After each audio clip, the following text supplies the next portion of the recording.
Magandang araw mga bata! Narito muli si Teacher Claire para sa asignaturang Mother Tongue. Tayo ay nasa ikatlong markahan na. Para sa Week 3, ang ating pag-aaralan ay tungkol sa wastong pagsulat ng mga salita, parirala at pangungusap. Natutunan mo sa nakaraang aralin ang tungkol sa paggamit ng pang-uri o salitang naglalarawan. Ginagamit ang mga ito sa tao, bagay, hayop, lugar at pangyayari. Ngayon naman ay pag-aaralan mo ang tungkol sa pagsusulat. Ipakikilala ko sa inyo ang iba't ibang bantas. Ipaliliwanag ko din kung saan ginagamit ang malalaking titik. Handa na ba kayong matuto? Umpisahan natin sa mga bantas. Ang unang bantas na ating pag-aaralan ay tinatawag na tuldok. Ang tuldok ay ginagamit sa mga pangungusap na nagsasalaysay, naguutos o nakikiusap. Inilalagay ito sa hulihan ng pangungusap. Nakakita na ba kayo ng tuldok? Sa aking halimbawa, makikita nyo ang paggamit ng tuldok. Si Teacher Claire ang aming guro. Ang pangungusap na ito ay nagsasalaysay. Nagsasabi na ang iyong guro ay nagngangalang Teacher Claire. Sa ikalawang halimbawa, pakiabot po ng aking lapis. Ito ay halimbawa ng salitang naguutos o nakikiusap. Gumagamit din ito ng bantas na tuldok. Pero, alam nyo ba kung nasaan ang tuldok?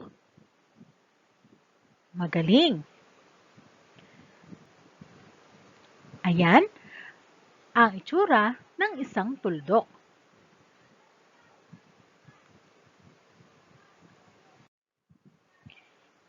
Ikalawang bantas na ating pag-aaralan ay tinatawag na kuwit. Oo, kuwit. Ginagamit ito sa paghahati ng pangungusap tulad ng pag-iisa-isa ng nasa listahan. Halimbawa, paborito kong pagkain ang prutas, isda, at gulay. Sa halimbawang ito, inisa-isa niya ano ang mga paborito niyang pagkain.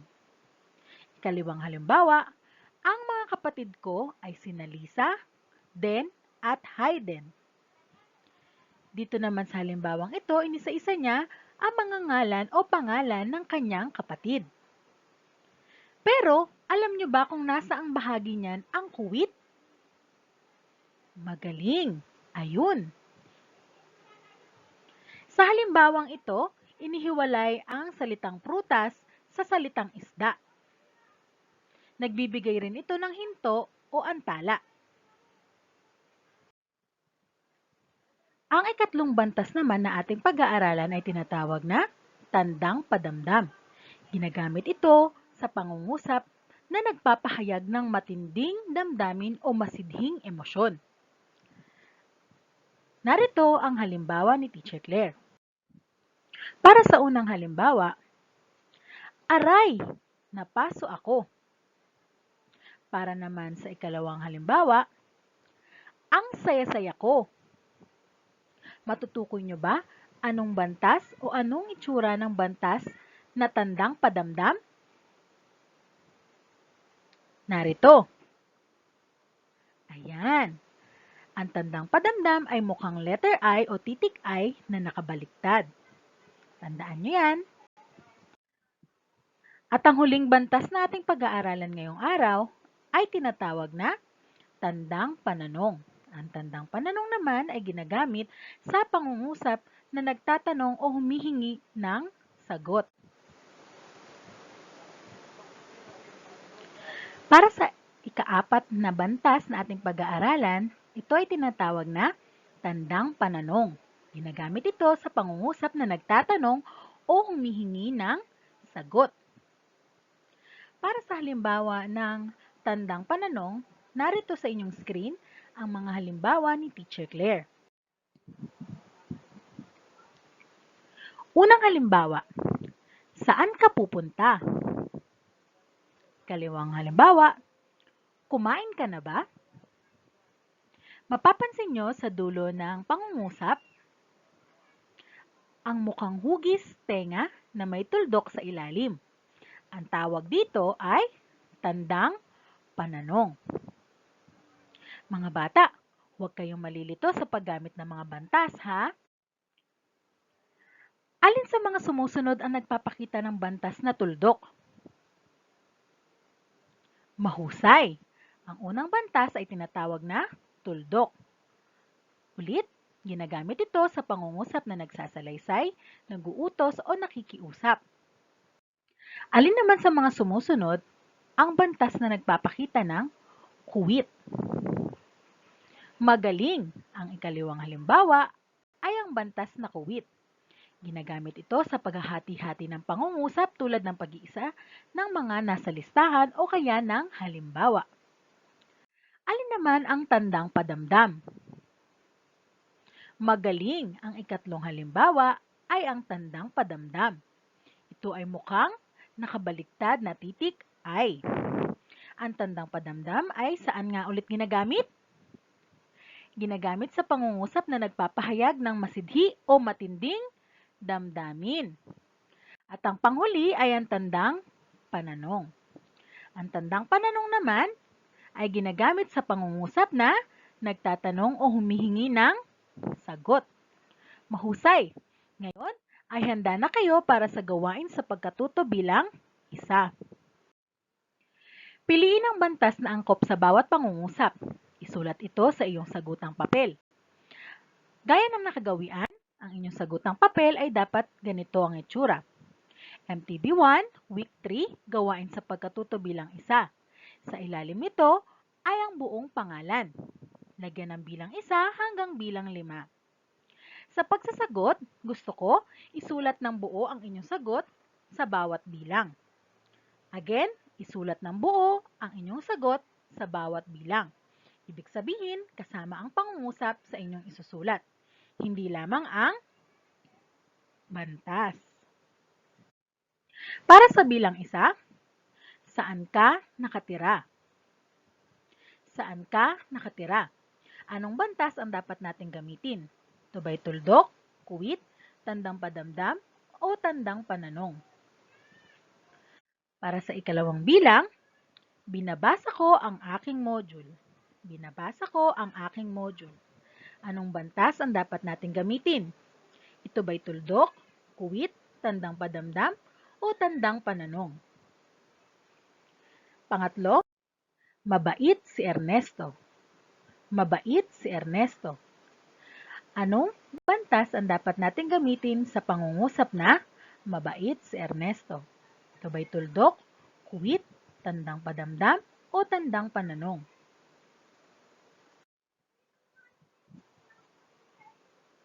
Para sa ikaapat na bilang, kaibigan ko sina Mark, Nestle, at Seb.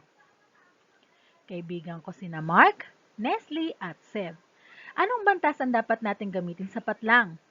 Ito ba'y tuldok, kuwit, tandang pananong, o tandang padamdam? At para sa panghuli, naku, nadapa ang bata. Naku, nadapa ang bata. Anong bantas ang dapat natin gamitin sa patlang?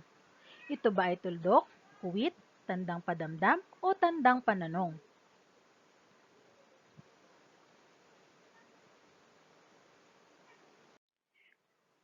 Ngayon naman, tatalakayin natin ang gamit ng malalaking titik. Saan nga ba natin ginagamit ang malalaking titik? Tuwing kailan ba natin dapat gamitin ang malalaking titik? Una, ginagamit natin ang malaking titik sa unang letra ng bawat pangungusap. Sa halimbawa sa ibaba, ako ay tutulong sa kanila. Pamilyar ba kayo sa bantas na ginamit sa hulihang bahagi ng pangungusap? Magaling! Ito ay tuldok. Kapag tayo ay nagsusulat ng pangungusap, siguraduhin natin na ang unang titik o unang letra ng ating pangungusap ay nagsisimula sa malaking titik. Gaya sa halimbawa, ang titik A sa salitang ako ay malaki. Ako ay tutulong sa kanila. Ganon na rin sa ikaliwang halimbawa, kasama ko ang aking mga magulang. Nakuha ba mga bata?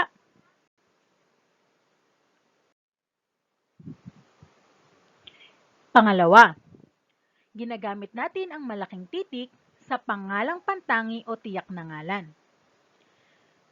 Noong nakaraan, pinag-aralan natin ang mga pangalan, tama ba? Pangalan ng tao, bagay, hayop, o lugar. Ang mga pangalan ay mayroon ding pangalang pantangi o tiyak na ngalan. Ito yung mga mas specific na pangalan o halimbawa ng pangalan. Gaya sa halimbawa ni Teacher Claire sa ibaba, basahin natin. Siya ang pinsang kong si Jeff. Ang titik J sa unahan ng pangalang Jeff ay malaking titik dahil ito ay tiyak na ngalan ng tao. Gaya kapag sumusulat kayo ng pangalan nyo sa inyong papel, ang unahang bahagi o ang unang titik ng inyong pangalan ay sinusulat ng malaking titik. Ganon na rin ang inyong apelyido. Nakatira siya sa Tagaytay. Sinasabi na si Jeff ay nakatira sa Tagaytay. At dahil ang Tagaytay ay tiyak na ngalan ng isang lugar, ang simulang titik na titik T ay malaki rin. Paborito niyang mamasyal sa Bulkang Taal. Dahil tiyak na ngalan ng isang lugar ang Bulkang Taal, ginagamitan din natin ito ng malalaking titik.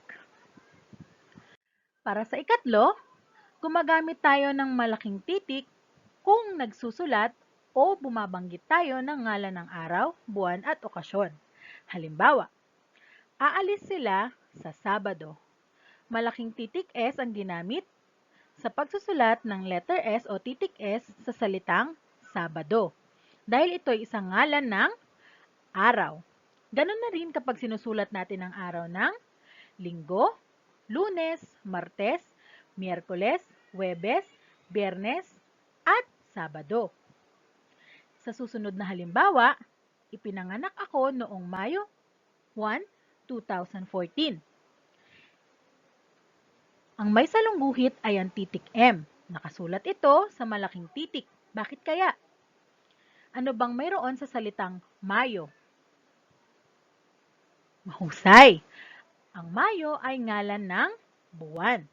Kapag tayo ay nagsusulat ng ngalan ng buwan, tiyakin na ito ay sinusulat o nagsisimula sa malaking titik. Ano-ano ba ang mga buwan sa isang taon? Enero, Pebrero, Marso, Abril, Mayo, Hunyo, Hulyo, Agosto, Setyembre, Oktubre, Nobyembre, at Disyembre. At ang huling halimbawa ay, ipagdiriwang namin ang Pasko sa bahay. Makikita na ang may salungguhit na titik P sa salitang Pasko ay nakasulat din sa malaking titik. Bakit?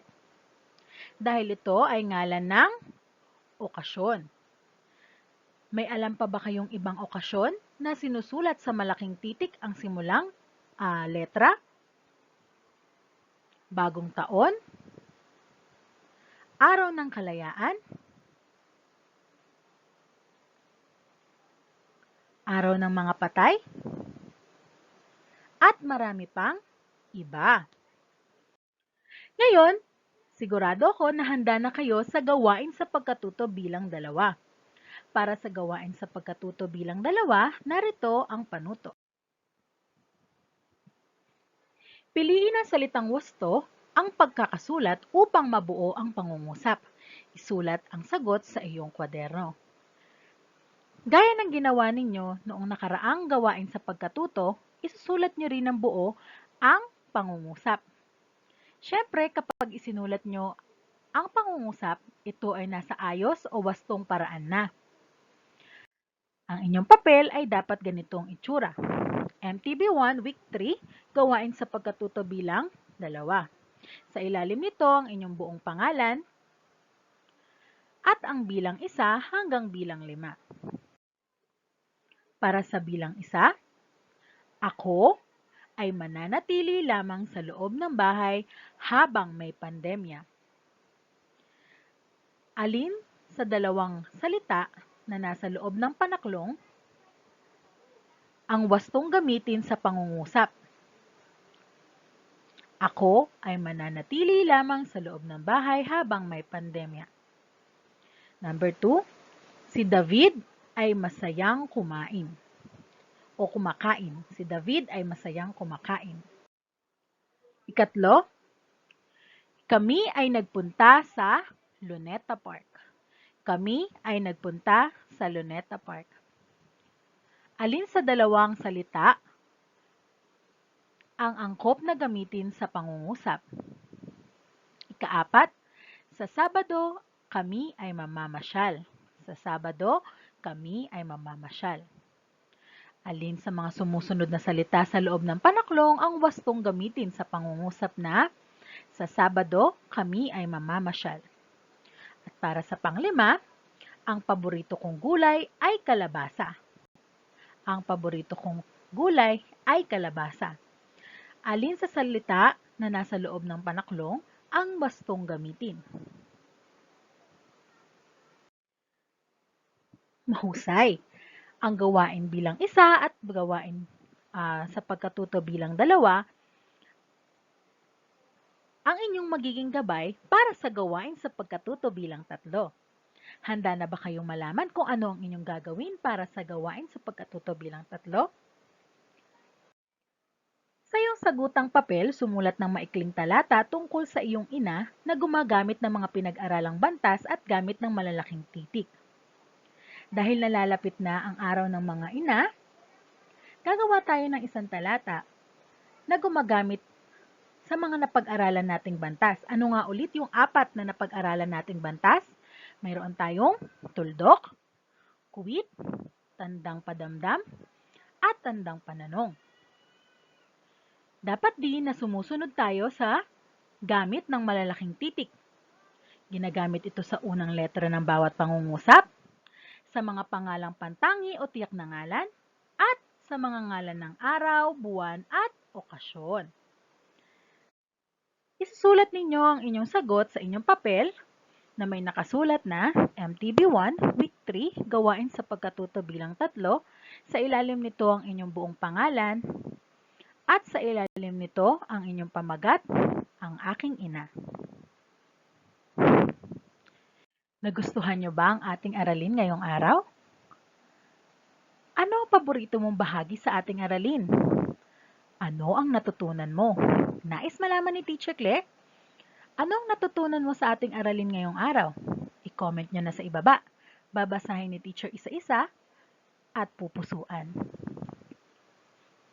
Magkita-kita tayong muli sa ating susunod na aralin. Paalam!